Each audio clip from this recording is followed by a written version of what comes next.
Joining me now on Monday, as he does every Monday, Nationals leader David Littleproud. Good to see you. So what does proper process mean?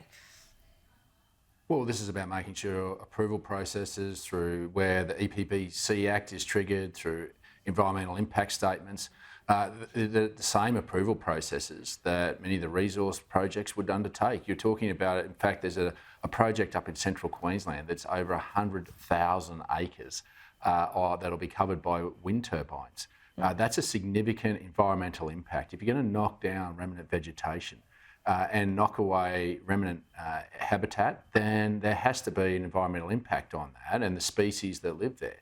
So this is asked for by the governments on mining projects. Why wouldn't we do the same thing for these large industrial scale wind and solar projects, as well as what we're doing with the 28,000 kilometres of transmission lines? We are destroying the very thing we're trying to protect with renewable energy, and this is where we've got to get the balance right. This is where some common sense needs to prevail, not just in the planning, but also in the execution, and that's what the Nationals are saying. We're not against renewables, we're just saying there's a better way to do it, and this government's reckless race to 82% renewables by 2030 is having a significant impact on the environment. How much would this slow the approval process down by, do you think? Well, due process is due process, and that's as quick as the proponents want to undertake the appropriate studies. But it's the same as any other industrial proposal, whether it be mining or anything else. If you're going to have an impact on the environment, you need to demonstrate what that impact is, how you mitigate that, if at all. And so that's what I think anyone would expect. And I think that to give one industry a particular free ride or an easy ride through this, particularly when there are perverse environmental as well as social outcomes to this, is that we need to make sure that we've got the planning right, and we should do the right thing and undertake proper process. That's all the Nationals are asking for. I don't think it's unreasonable. I think it's common sense, because we're the ones that have the lived experience of seeing what's happening out in these communities, that it's important that this is respected. Yeah, we can often see with some of those resources and fossil fuel projects, they can be in the environmental approval processing for years. Sometimes it's up to a decade. Do you think this would happen here, or would you have a problem with that? Well, no, so long as proper process is undertaken, but that should be the responsibility of the proponent to make sure that they've lived up to all the responsibilities. That's the thing, is we're saying that this does have a significant environmental impact. When you're seeing hundreds of acres, in hundreds of thousands of acres of remnant vegetation being knocked down for renewable projects and for the transmission lines, shouldn't we actually understand what we're knocking down and the environmental impact? I can't believe that the Green movement isn't jumping up and down. It's been left to the National Party to come forward and to put some common sense solutions. The Greens and the Green movements have washed their hands of the damage, the environmental damage that these renewable projects are having on remnant vegetation, on native species, that some of which are endangered. And you just have to wonder, where is their moral compass? Where are their moral values that they've prepared to wash their hands of what's happening at the coalface, for want of a better term, out there in regional Australia that we're seeing? We're seeing the real impacts on the environment and on our food security through prime agricultural land being ripped up.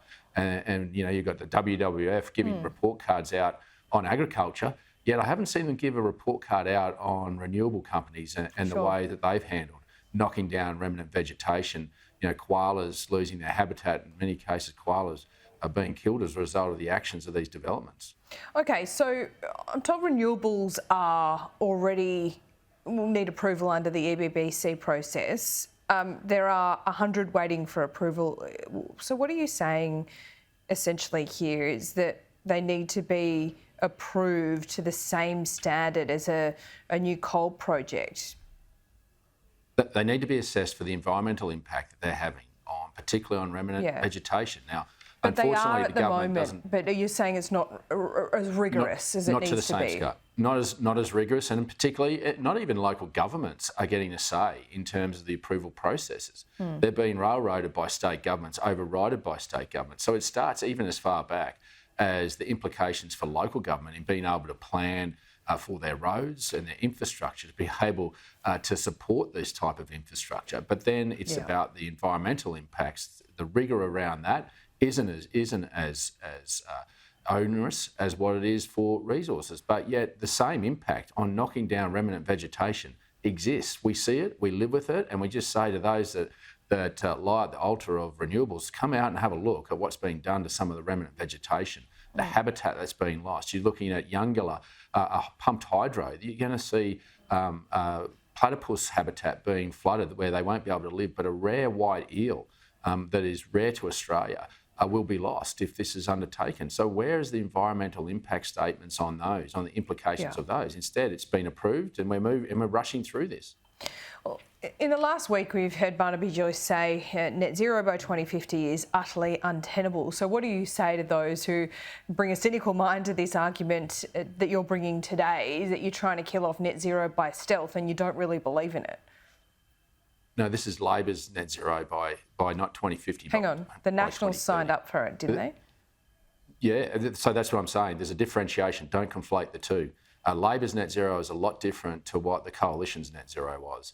Ours was about technology. It was about investing in technology and as well as making sure renewables had a place. But it was planned and it was planned properly, so there wasn't unintended consequences. But we also invested in technology like carbon capture storage for gas and coal. In fact, the Biden administration just announced $1.2 billion in carbon capture storage projects to make sure that we live up to our international commitments of reducing emissions by giving us reliable energy. And that's why the Nationals have led for over a decade the conversation that needs to happen around the emerging technology of nuclear, zero emission technology that can go in where existing coal-fired power stations are. We don't need 28,000 kilometres of new transmission lines, which will save billions of dollars, nearly $100 billion that Australians are going to pay for. So we're just saying there was a way through this. Our net zero is a lot different to what Labor's is, and the fact that they've accelerated 2030 is putting all this pressure on electricity bills that you're paying for now. We're saying there's a better way, and in fact, Peter Dutton and I are saying there's a better way than what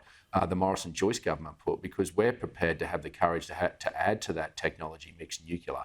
And I think that's a common sense solution that I'm proud Peter Dutton and I are prepared to advance as a conversation across the country.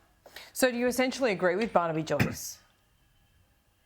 No, we believe in our international commitments, because if we don't, let me make this clear, if we hadn't signed up to net zero, your interest rate today, capital markets, both private and public, we're going to factor in an additional 1.5% to 3%, and so mortgage payers will be paying for that. Our farmers will be paying that on their interest bills, but they'd also be getting less for their commodities because they'd be tariffed because we hadn't made that international commitment.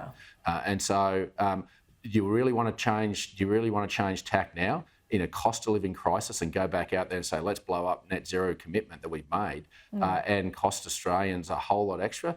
We're saying we've got time. We don't need to do this by 2030. We can plan and get this properly achieved, live up to international commitments and make sure that we have a finally affordable energy that's reliable and reduces our emissions. But we don't have time, isn't that the point? And I'm not talking about the climate aspect of all this. I'm talking about the report from AIMO, who said essentially renewables aren't catching up with the speed in which we need them, and therefore, places like Eraring coal needs to be extended.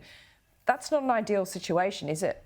And you're talking about nuclear, but at what point do you become pragmatic and say, well, look, we can keep on talking about nuclear and that can be your end goal to get there, but you've got to do something in the meantime?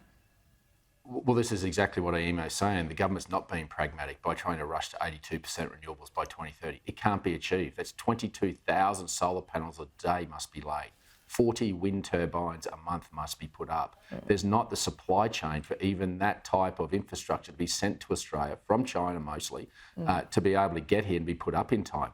And so what AIMO is saying is a very loud message to this government, is that their ideology isn't meeting the practical reality, and why other state governments are now having to make the right decision in making sure that we don't rush this and that we actually need to keep, like Eraring, going longer, and having to make sure that we do have that affordable, reliable power. But it's also a big message to take away all the handbrakes that have taken away investment confidence, particularly with gas. We are drawing down on gas supplies rather than firming up renewables that's required with gas. This government has demonised gas and they're not prepared to drill holes, so you're going to pay more. So that the warnings are not for AIMO to rush. They're saying, get this policy settings right. I wrote to the Prime Minister who became leader and said, let's have a National Energy Summit. Let's talk about everything that's on the table. But he turned his back on me, and unfortunately, we're paying the price for that at the moment. And the Prime Minister needs to intervene because Chris Bowen is out of his depth on this one. His ideology isn't meeting the practical reality of what's being bled out of Australians' wallets at the moment. Yeah, we're feeling it. David Littleproud, thanks so much for your time. Thanks for having me.